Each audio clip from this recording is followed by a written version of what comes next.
Hello and welcome to the Canberra Rugby League wrap for round 5. Gungahlin collect their second win of the year, whilst the Kangaroos thump Goulburn, and the Bushrangers steal the points at Yass. But first, Woden Valley and West Belconnen. The Warriors travelled to Phillip to take on the Rams, who were looking to keep their undefeated record intact. But it was the Warriors who crossed first, thanks to a great run and pass from Sam Finnegan, who found Tory Freeman key. Rob Roberts converted, and it was 6-0 after 5 minutes. The Rams hit straight back though, with Jack Hickson stepping inside to score. Carl Johnson added the extras to make it 6-all. Woden Valley then hit the lead, when the Warriors skipper made a mistake. Several plays later, the Rams were in, thanks to Cleveland McGee. The kick was missed, but the Rams were in front 10-6. The Rams were on top and almost had their third with this effort. But West Belconnen absorbed the pressure and went up the other end and scored their second thanks to Riley Thomas running a great line. Roberts converted and it was 12-10 to the Warriors. The momentum had changed and a towering bomb from McQueen was allowed to bounce, and Mitchell Shaw was there to do the rest. Roberts then made it 18-10, and that's how it stayed at half-time. The second half was only minutes old when the Warriors extended their lead. This time McQueen cut through the line to score his third try of the season. Roberts again added the extras to make it 24-10. Not content with kicking goals, Roberts then intercepted a pass near his line, but he just didn't have the legs to go all the way. The Rams needed to strike back, and they did so through centre Vayatoa. Johnson converted the try to reduce the gap to 8 points. But just as the Rams were looking good, West Bell kicked up another gear, and a dart from Mitchell Shaw found front rower Tim Sloman backing up for the match winner. Roberts added the extras, and West Belconnen led 30-16 with 15 remaining. The Rams did get one back just before full time. A Jack Hickson kick found its mark with Bradley Pryor. Johnson added the extras, but it was the Warriors at full time who would prevail, defeating the Rams 30-22. The Bulldogs and Kangaroos were keen to get the win, with the Kangaroos having the chance to go second. The game was only 4 minutes old when an injury to Jared Pearce held up play. When the game got back underway, the Roos crossed first with a row to an Arvo. Brent Crisp converted to make it 6-0. 10 minutes later, the Roos scored their second thanks to Nakira Nagira, cutting across the line to score underneath the posts.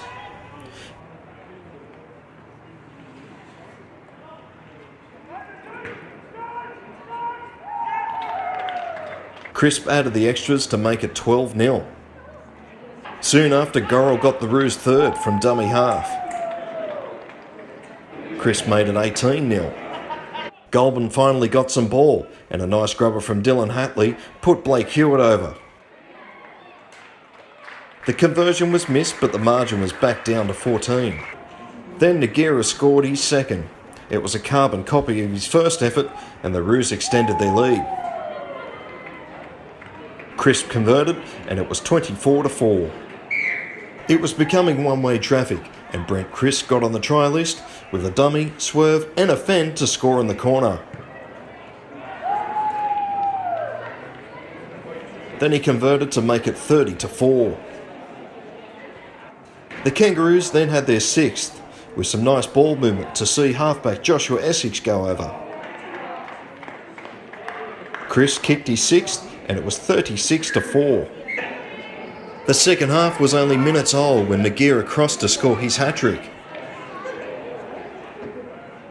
The kick was missed, but the Roos were well in command, leading 40 points to 4. The Bulldogs showed some bite from the scrum to hit back. Again, it was a kick behind the line for Matt Warboys to score. But the game was well in the bag for the Roos. There was a second try to Tuanave. Then this superb try to Gideon Afamui racked up 50 for the Roos.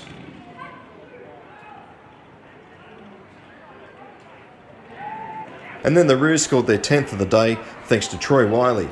Chris converted all three, and Queanbeyan Kangaroos with victors 58-8. Walker Park was a hype of activity as the Bushrangers came to town. The visitors got off to a flying start when Jamal Nachuki made a break and found Joshua Mitchell backing up to score the first try. Mitchell converted his try and Tuggeranong led 6-0 after 3 minutes. The Magpies hit back right away, with Big Sam Satagi crashing his way over the line. Sean Davis added the extras and it was 6-all. It was a highly entertaining game, but it was soured when Matthew Lyons broke his leg in this tackle. After a short delay, the game was back underway and the Bushrangers crossed thanks to Matthew Holmes. Mitchell added the extras and it was 12-6 to the Bushrangers. A mistake by the Bushrangers allowed Joshua Newing to swoop, and the back rowers showed great pace to score out wide. The kick was missed, but the margin was back to 2 points. And after a gruelling first half, Tuggeranong would lead 12-10 at the break. The Magpies came out firing in the second half, and after some big runs in the lead-up, the Magpies had their third thanks to Kyle Danielzak. Davis added the extras and Yass were in front for the first time, 16-12. Yass were on top in the second half, but that was until a spiralling bomb from Mitchell was mishandled. The Bushrangers kept it alive and Jaden Pollard was there to finish it off.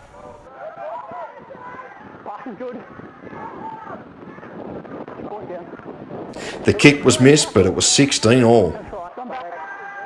Pollard found some tired forwards up the middle and almost got a double.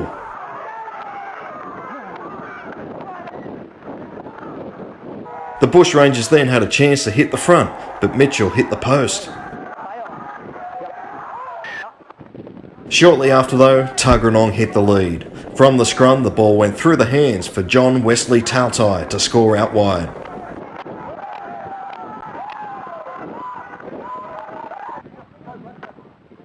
The kick was missed, but the Bushrangers didn't have to wait long to score again. With Mitchell diving over from dummy half, the game was in the bag.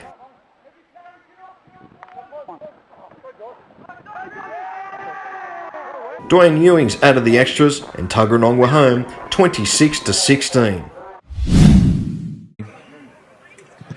So it's the Belconnen United Sharks running to the left of your screen to the Wakefield Avenue end, the Gungahlin Bulls, and they hit it up through Jack Elliott to start them off and get up to about the 20. It's going to be, they get over to the far side and the ball goes to ground and a good promising attacking move. Looks like it come undone. No, it's gone backwards, says the referee. Denny was the man in there. I'm not sure who's got it over in the far corner. I think it might be Faye Gaffer. Faye Gaffer it is indeed. He's got the try and the Sharks are the first on the board. Wrapped up just a few metres short of the line. Go the short side. Charging through BJ Sione looking towards the post. He's not far from them now. Centrefield play coming up for the Belconnen United Sharks. They lead 6-0. Unfamiliar territory for them this season to be leading. Now it's with Eason. It looks like Tino Sione. There's two Siones playing today. Over the far side of the ground, it's gone with Faye Gaffer. Is it a try? Yes, it is. Dumb. Absolutely flying. I think it's Vikash, Gideone Vikash. He's running across the field. He's got around a couple. It's like he's got spiders on him. Nobody wants to tackle him. They give it to Matt Butts. Butts heads for the line. He's down. Is he down? He's held. Break because they'll just get a break from being pummeled because that has happened repeatedly from these Sharks players. Has he scored that? Is that Faye Gaffer getting onto the back of that? Last tackle called by the referee. They've got 20 metres to go. What can they do? Kick goes up from Hay, and it's fielded by Lowe. Drury Lowe puts the ball down, and I reckon we've got a try. Drury Lowe indeed has, when he's up to speed, it'll be very, very difficult to stop. Kick across field, came from Hay. Way over in the far corner. I think it's actually gone dead. It's a bit hard to tell. The referee's coming across. Touch judges. We've got a try over in the far corner. Well, there you go. Where we're sitting here, looked like it had gone dead. Let's see what we can tell you on this, because that, as I've said on a couple of occasions from where we're calling, it is very hard to see what's going on over there. slightly elevated camera position. So that's the kick comes from Hay. Oh, and a secondary kick has come through, and that's why it's been sorted. I reckon that's Drury Lowe in there. We'll go again as we see the first kick comes up, fielded very quickly, socket off the ground, and Drury Lowe has read it better than anyone else. And he's got onto that. There can't be more than 2 inches between where the ball landed and the line. Couple of minutes to go. Do they run from dummy half? Nope. Go long ball out to the left. And getting onto it is Jordan Crane, and he's in for a try. Crane was very busy in the first half. We haven't seen much of him since the break, but he puts that one down over the stripe, and the Sharks lead 18-10. Skidmore who got taken? No, it was Sawyer who got taken indeed. They come back to the left again through Elliott. Elliott charging, going, and he'll get in and score right under the posts. So it's a try to Jack Elliott. We're back to a 4-point game with a kick to come. It could be 2 the difference very, very soon. Across to the left finds Jack Elliott. Elliott pushes towards the line again. Can he get a double himself? He's pushing, and now he's pushed back. Jake Scholes gets in to try and give him a hand forward. That's never really going to work. Scholes finds Oppo. Oppo charges. Oppo steps to the right, plants the ball and scores, and suddenly the Bulls are in front. Well, you could see that coming. That's with Scholes. Gives it to Hay. Hay chip kicking through. Gets his own kick. Oh, who's retrieved that? I think that might be Brad Martin, and he's going to score under the post. He's given it off to Sato Kedia Oppo to score. And as the siren sounds, kicked it, and the ball's on the road. And that means that in the end it's going to read 36 points to 18. On behalf of the crew from Bar TV and everyone from the Canberra Raiders Cup, this is Chris Coleman signing off from the O'Connor enclosed oval this afternoon. So, after 5 rounds, Queanbeyan and Roos move into second spot, just 1 win behind local rivals the Blues. Next week, it's all games on Saturday. Tuggeranong host Woden Valley, Golden travel to Gungahlin, Blues are at home to Yass, and it's the Belconnen derby with the Warriors hosting the Sharks. That's the wrap for this week. I'll see you same time next week for all the Round 6 action. I'm Paul Arundale. I'll catch you then.